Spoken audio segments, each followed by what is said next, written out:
The end of an era for Apple. The CEO stepping down.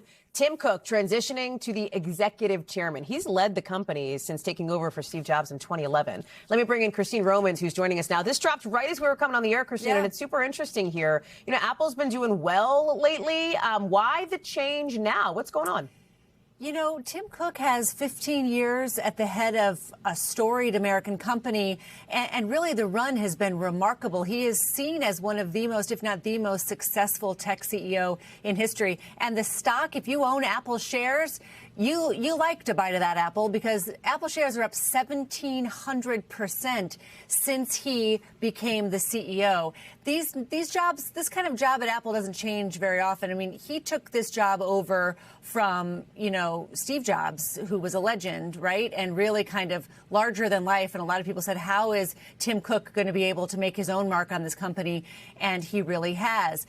So this is kind of a transition a lot of us have been waiting for and wondering when it would happen. He's staying on running the company this summer and then transitioning to this other executive chairman job later. Christine, is there anything we should read into about what this says for the future of Apple? Like, is this just an executive sort of transition? Because I think people, listen, Apple is like a part of a lot of people's day-to-day lives these days, and whoever runs it like has an impact on that.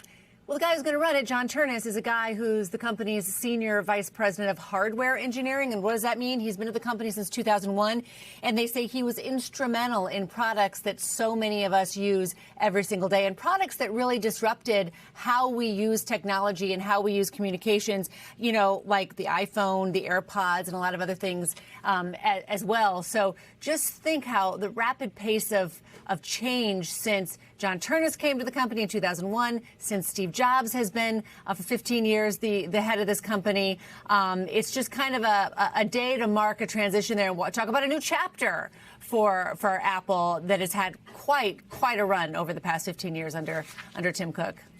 We thank you for watching, and remember, stay updated on breaking news and top stories on the NBC News app or watch live on our YouTube channel.